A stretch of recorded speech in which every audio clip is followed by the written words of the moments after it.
ભગવાનનું સ્મરણ, ભક્તિ, કથા વાર્તા થઈ હોય એ ભૂલાય નહીં, એટલે એને તાજું તાજું રાખવું જોઈએ. અને એ કરવાનું આપણે એ છીએ, કરવા માટે જ આવ્યા છે.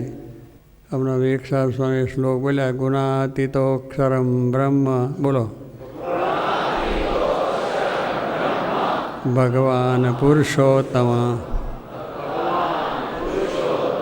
જનો જાનન ઇદમ સત્યમ મુચ્યતે ભવબંધનાદ. આ બધા સમજ્યા તમે? શ્લોક બોલ્યા આપણે. આ સંદેશો આપણને મહારાજના થકી ત્યારથી આવેલો છે પરંપરામાં.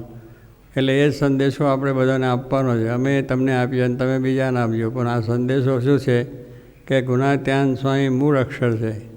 આ સિદ્ધાંત મહારાજ જે લઈને આવ્યા છે, મૂળ જે વસ્તુ સિદ્ધાંત છે, એને આપણે બરાબર સમજીએ તો આપણા બધા જ પ્રશ્નોનું નિરાકરણ સારું થઈ જાય.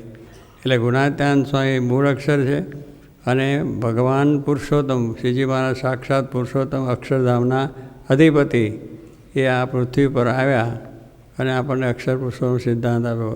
એટલે એ સમજાય બે વસ્તુ સ્વરૂપની નિષ્ઠા બરોબર થાય આત્માને પરમાત્મા અક્ષરને પુરુષોત્તમની, તો ભવના બંધનો થકી મુક્ત થઈને અક્ષરધામમાં જવાય. આજે નીલકંઠવરની પ્રતિષ્ઠા આપણે બધાએ કરી છે. અહીંયા પણ દર્શન થાય છે. ભગવાન શ્રીજી મહારાજ કપૈયાથી નીકળીને 7 વર્ષ સુધી મને વિચરણ કરી લોજમાં પધાર્યા. તપ કરતાં કરતાં ભારતમાં આવી ગયા. પણ ભારતમાંથી એમની યાત્રા આગળ ચાલુ જ હતી.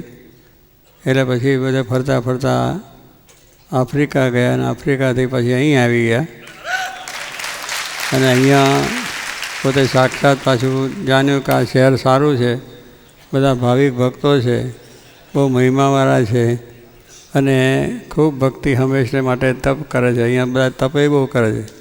એમ અહીંયા પણ આ બધા તમારી એવી ભક્તિ હતી, તમારો એવો નિર્દોષ ભાવ છે અને એ રીતની ઈચ્છા હતી તે મહારાજે પૂર્ણ કરી અને નીલકંઠવરની અહીંયા બેસી ગયા. તો આપણે અહીંયા નીલકંઠવરની પધાર્યા, બિરાજમાન થયા છે. પ્રતિષ્ઠા પણ સારી રીતે થઈ છે. ઉત્સવ સારો થયો છે. તો ભગવાન આપણે પ્રાર્થના એ જ કરવાની છે કે બધાના મનોરથ સિદ્ધ થાય, દરેકના સંકલ્પો સિદ્ધ થઈ જાય અને એ પ્રમાણે એમના આપણને હંમેશા દર્શન થાય અને આપણાની અંદર ધર્મ, જ્ઞાન, વૈરાગ, ભક્તિ થાય. આપણા વ્યવહારિક, સંસારિક જે કંઈ મુશ્કેલીઓ, પ્રશ્નો હોય એ પણ એ આપણા દૂર કરે અને હંમેશા આપણા જે સંકલ્પો છે પૂરા થયા કરે એ માટે બિરાજમાન થયા છે. આપણી ભક્તિને જોઈને આપણે પણ એવી ભક્તિ કરવી કે હંમેશા આપણા પર પ્રસન્ન થાય અને આપણા જે કંઈ મનોરથ છે, જે કંઈ સંકલ્પો છે એ પૂરા કરવા માટે આવ્યા છે અને બેઠા છે. તો આપણે પણ મહિમાએ સહિત એવી ભક્તિ કરીને આ હંમેશા એમના દર્શન, એમની સેવા, એમની ભક્તિ એ આપણે કરવાની.